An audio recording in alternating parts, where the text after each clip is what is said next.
Selamat datang kembali di pembahasan mendalam kita. Kali ini kita langsung lihat lebih dekat bab 8 dari materi Anda.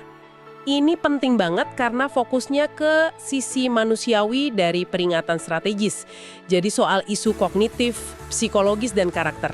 Betul sekali. Kita bakal coba bongkar gimana sih cara kerja pikiran kita, bias-bias tertentu, sifat-sifat kita, itu bisa jadi penentu sukses atau gagalnya peringatan. Apalagi kalau ada upaya penipuan dari lawan ya. Iya, bener banget. Yang menarik di bab ini, ditekankan kalau peringatan itu ya bukan cuma soal data mentah atau teknologi. Intinya tetap di manusianya yang menafsirkan data itu. Jadi kesalahan mikir atau karakter tertentu itu dampaknya bisa besar loh, apalagi di situasi genting. Oke, kita mulai dari yang paling umum mungkin ya, bias konfirmasi. Ah ya, klasik. Sumber Anda bilang ini kecenderungan kita buat cari atau ya menafsirkan info yang cocok sama keyakinan kita aja. Sambil mengabaikan yang bertentangan gitu ya. Nah ya itu, kedengarannya simpel tapi kok bisa merusak banget ya dalam analisis peringatan? Wah, sangat merusak. Ini bukan cuma soal preferensi loh.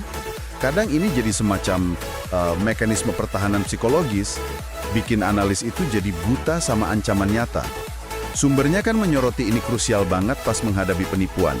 Contoh-contoh kayak Operasi Barbarossa, terus pendaratan Overlord, atau Perang Yom Kippur 1973 itu sering banget melibatkan eksploitasi bias ini. Oh, yang Yom Kippur itu ya? Gimana tuh contohnya? Nah, waktu itu analis Israel kan terpaku banget sama konsep keyakinan kuat kalau Mesir itu nggak bakal nyerang sebelum punya superioritas udara. Akibatnya, banyak sinyal persiapan perang yang udah jelas, malah diabaikan. Wah, bahaya banget ya. Makanya penting banget buat analis untuk terus jaga keterbukaan pikiran, skeptis gitu. Oke, selain cenderung lihat yang ingin kita lihat, ada juga nih kecenderungan buat mikir orang lain sama kayak kita. Ini yang disebut mirror imaging kan? Asumsi keliru kalau lawan itu mikirnya, nilainya, bertindaknya bakal sama kayak kita. Persis, itu jebakan yang halus banget. Contohnya Hitler tuh, waktu kasus Overlord. Dia asumsi sekutu pasti milih mendarat di Pas de Calais. Kenapa? Ya karena paling dekat, paling logis menurut dia. Oh, karena kalau dia jadi sekutu, dia bakal milih itu gitu ya? Nah, betul. Dia nggak kepikiran kalkulasi strategi sekutu itu beda. Terus gimana cara ngelawannya nih? Ya, sumbernya menekankan perlunya keahlian mendalam. Bukan cuma tahu di permukaan aja ya. Harus paham banget budayanya, proses ambil keputusannya gimana, bias kognitifnya apa, cara pandang strategis lawan itu gimana. Jadi nggak cuma memproyeksikan logika kita ke mereka. Ini butuh usaha intelektual yang lumayan loh. Nah ini nih bagian yang menurut saya agak kontraintuitif. Bahaya dari rutinitas yang berlebihan. Misalnya jadwal publikasi laporan intelijen yang kaku banget. Bukannya rutinitas itu bagus ya buat disiplin? Kok malah jadi masalah? Justru itu, rutinitas ya penting. Tapi kalau dalam konteks peringatan strategis, kalau terlalu kaku, bisa jadi nggak menggigit lagi. Bayangin aja kalau unit peringatan tiap minggu atau bulan pasti keluarin laporan. Nggak peduli ada ancaman beneran atau enggak. Jadi pesan yang penting bisa tenggelam gitu ya? Iya, peringatan yang sesungguhnya, yang nunjukin bahaya nyata, bisa hilang aja di tengah kebisingan laporan rutin. Nanti, peringatan strategis malah dianggap kayak laporan intelijen biasa aja. Urgensinya hilang, kredibilitasnya turun di mata pengambil keputusan. Jadi sarannya gimana? Sarannya, unit peringatan itu sebaiknya cuma teriak pas ambang batas kritisnya benar-benar tercapai, biar kesakralan pesannya terjaga. Oke, ini nyambung ke poin berikutnya nih. Godaan buat menunggu bukti yang absolut, yang pasti banget, sebelum kasih peringatan. Ada tarik ulur kan antara hati-hati sama kebutuhan buat cepat bertindak. Betul sekali. Ini dilema klasik sih di dunia intelijen. Nunggu sampai pasti banget 100%, ya seringnya udah telat. Apalagi buat peringatan strategis, waktu itu kan krusial banget. Tapi kalau terlalu cepat atau buktinya lemah, nanti nggak dipercaya lagi ya. Nah, itu risikonya. Kredibilitas bisa rusak. Makanya ini soal keseimbangan antara hati-hati secara analitis sama apa yang sumbernya sebut sebagai keberanian intelektual. Perlu analis yang nggak cuma teliti, tapi juga berani ambil risiko yang terukur, berdasarkan analisis mendalam, pola yang muncul, meskipun belum semua bukti ada. Jadi kepercayaan antara analis dan pengambil keputusan penting banget di sini ya? Sangat penting. Kalau lihat semua tantangan ini, kayaknya nggak sembarang orang cocok ya jadi analis peringatan. Sumber Anda kan mengutip beberapa pemikir tuh, Grabo, Wiley, Tetlock, soal karakteristik kepribadian yang ideal. Apa aja tuh? Ya, ini semacam profil idealnya gitu ya. Beberapa yang disebut itu misalnya rasa ingin tahu yang besar, nggak pernah puas. Terus imajinasi buat bayangin skenario yang nggak terduga, yang mungkin dianggap mustahil. Skeptis juga ya? Betul, skeptisisme yang sehat terhadap info yang masuk, terhadap asumsi-asumsi dasar, dan juga kemampuan berpikir non-ortodoks, di luar kotak gitu. Oh, ini kayak konsep red teaming itu bukan sih, yang sengaja nantang pandangan umum? Nah, iya, terkait erat sama itu. Sengaja menantang asumsi dominan buat cari kelemahannya. Selain karakter orangnya, gaya kepemimpinan di unit peringatan itu juga ngaruh banget loh. Apakah dia mendorong konsensus, terus atau justru aktif cari dan hargai pandangan minoritas yang mungkin beda sendiri tapi justru benar. Jadi kesimpulan utamanya buat kita semua, terutama Anda para analis, elemen manusia ini dengan segala bias dan juga kekuatannya itu jadi inti ya. Inti dari sukses atau gagalnya peringatan strategis. Jadi paham jebakan mental ini dan sadar buat ngembangin karakter analitis yang pas, itu krusial banget. Dan kalau kita tarik lebih luas lagi ya, di luar konteks intelijen, coba deh kita renungkan sebentar. Seberapa sering sih bias-bias yang tadi kita bahas, bias konfirmasi, mirror imaging, nunggu bukti absolut, itu mempengaruhi cara Anda sendiri memproses info dan ambil keputusan penting, baik dalam pekerjaan atau mungkin kehidupan pribadi sehari-hari. Iya juga ya. Ini refleksi yang berharga sih buat kita semua. Oke, mari kita bedah lebih dalam yuk. Sumber Anda kali ini, bab 9 ini idenya menarik banget ya. Fungsi peringatan strategis itu ternyata, nggak lagi cuma urusan dinas intelijen negara. Ada banyak pemain baru gitu ya di lapangan sekarang. Betul sekali. Yang menarik di sini memang pergeseran lanskap peringatan itu sendiri. Kebutuhan baru, terus inovasi juga ya. Itu mendorong munculnya kemampuan peringatan di organisasi-organisasi yang mungkin nggak kita anggap tradisional lah dalam konteks intelijen. Jadi ini bukan cuma soal mata-mata atau militer lagi, tapi lebih ke ekosistem yang, gimana ya, lebih beragam gitu. Oke, jadi misi kita kali ini coba memahami ya, siapa aja sih pemain baru ini, terus apa yang bikin mereka muncul, dan gimana kontribusi unik mereka buat deteksi ancaman atau peluang. Mungkin kita mulai dari ranah yang agak deket nih, sama intelijen tradisional, tapi fokusnya beda, keamanan dalam negeri. Iya, betul. Ancaman macam terorisme domestik misalnya, itu jadi isu strategis, bukan karena skala kekuatan pelakunya sih sebetulnya. Oh bukan ya, terus kenapa? Tapi lebih karena dampak politiknya. Nah, ini yang bisa besar banget. Ini mengubah cara kerja intelijen dan peringatan, atau INW. Gimana tuh bedanya? Ya, kalau dulu kan fokusnya lebih ke analisis kekuatan negara lain, gitu kan? Nah sekarang, ini seringkali jadi kayak mecahin teka-teki. Teka-teki. Iya, teka-teki yang melibatkan individu atau kelompok kecil gitu. Oke.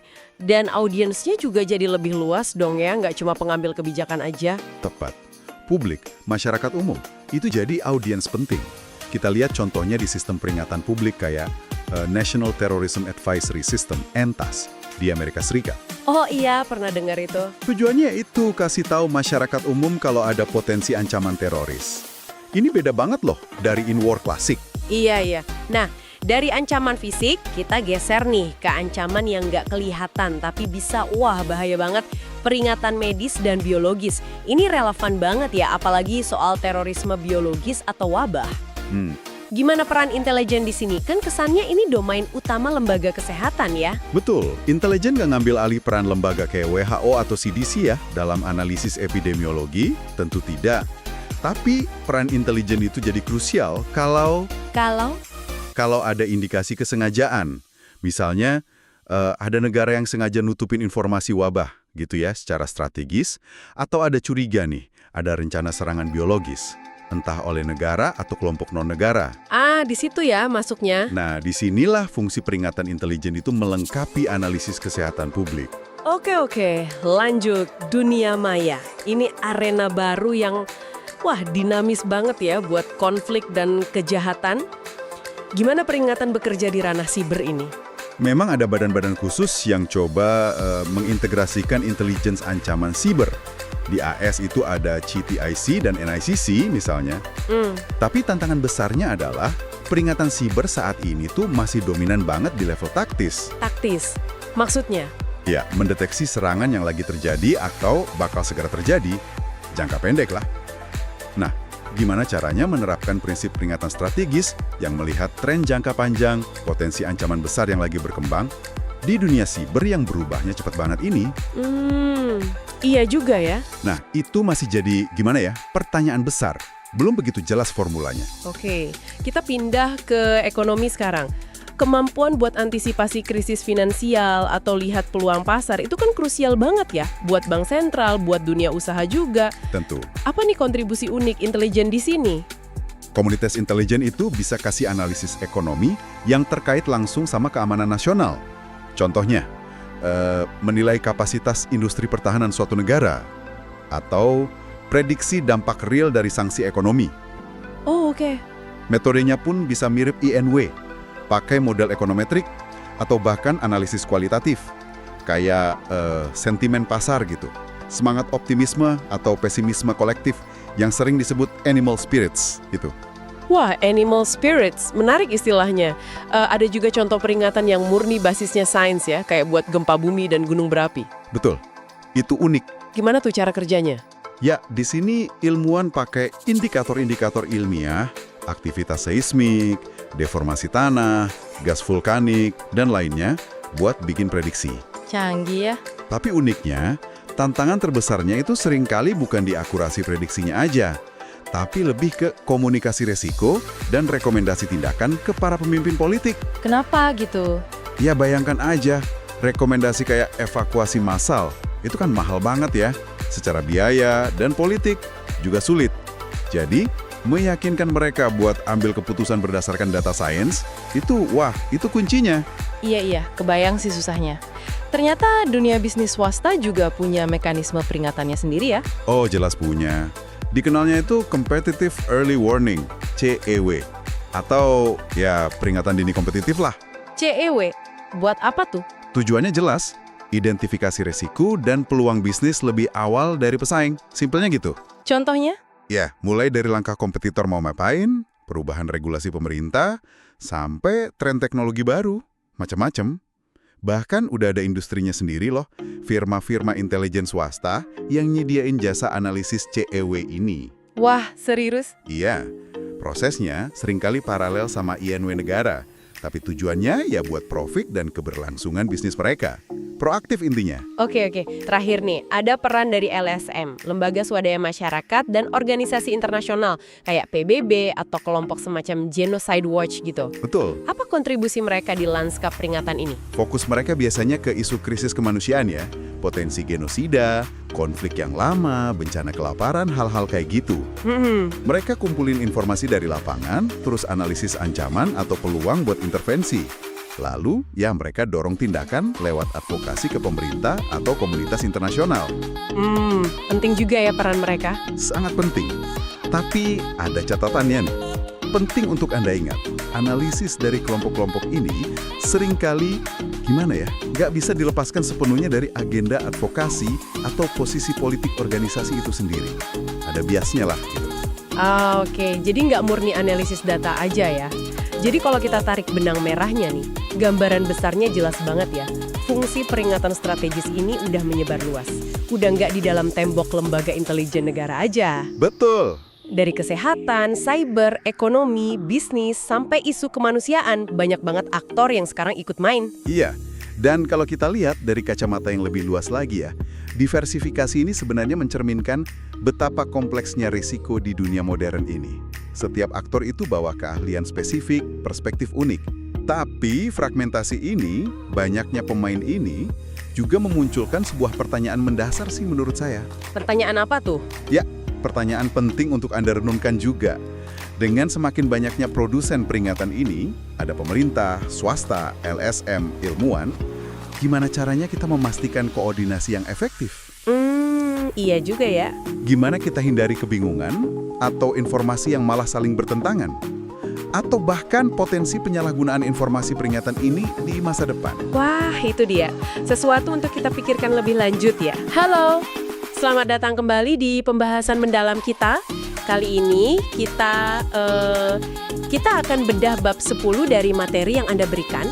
Fokusnya soal interaksi penting ya antara analis intelijen dengan konsumen senior mereka, para pemimpin puncak itu. Betul sekali.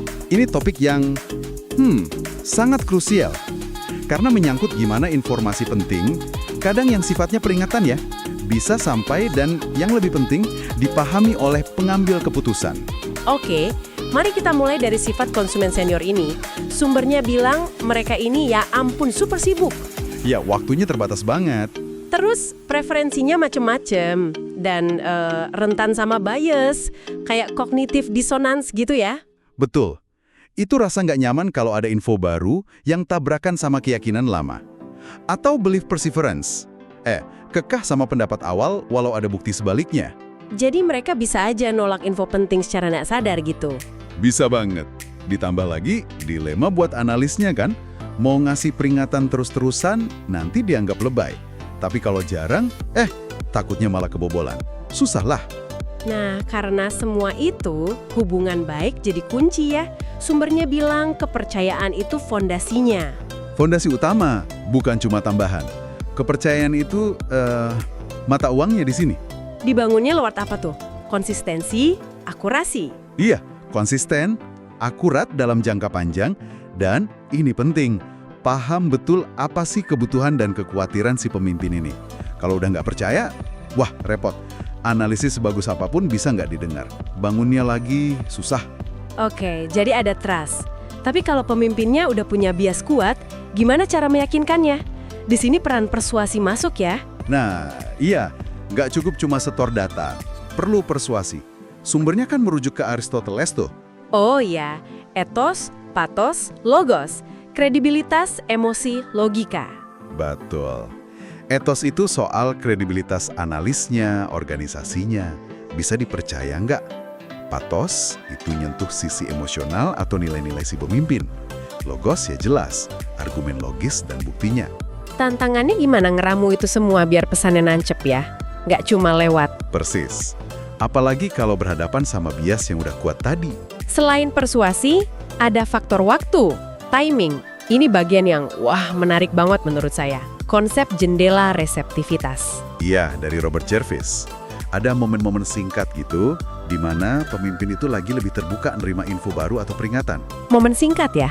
Berarti harus jeli banget dong analisnya. Harus punya feeling. Timing yang salah itu bisa fatal. Terlalu cepat, dianggap spekulatif. Terlalu lambat, ya udah kejadian, gak guna lagi. Oke, jadi timing krusial. Tapi, tetap aja kan ada kemungkinan ditolak. Penolakan ini gimana? Itu tantangan besar lainnya. Sumbernya bilang, bisa jadi karena pemimpinnya enggan ubah kebijakan, atau ya karena bias tadi, atau dapat info lain yang lebih enak didengar. Terus, strateginya gimana buat ngatasin penolakan ini? Sumbernya kasih saran kan ya? Ada beberapa. Misalnya pendekatan bertahap. Jangan langsung kasih semua info bomnya. Bangun pelan-pelan. Oh, oke. Bertahap. Terus, pakai sumber yang beragam buat nunjukin kalau ini bukan cuma pandangan satu analis aja. Dan ada juga red teaming. Red teaming? Itu apa lagi? Semacam uji internal gitu. Minta tim independen buat nyari kelemahan analisis kita sebelum disajikan. Biar lebih kuat argumennya, siap kalau ada sanggahan. Wow, kompleks banget ya. Nggak heran kalau sumbernya bilang perlu ada perwira peringatan khusus, warning officer. Iya, peran ini vital banget. Mereka ini bukan sekedar analis biasa, butuh kombinasi. Analisis tajam, komunikasi hebat, integritas tinggi, dan paham banget sama kliennya, si pemimpin itu. Jadi semacam jembatan gitu ya? Betul. Jembatan antara dunia analisis yang penuh data dan dunia pengambilan keputusan yang penuh tekanan. Mereka itu firewall pertama lah, biar gak ada kejutan strategis. Jadi kalau dirangkum nih ya, buat Anda yang dengerin, nyampain peringatan intelligence ke pemimpin itu, seni tingkat tinggi. Nggak cuma soal data akurat, tapi juga bangun trust, pakai persuasi yang pas, timing yang tepat, dan pinter-pinter ngadepin penolakan dan bias. Campuran ilmu analisis dan seni interaksi manusia ya.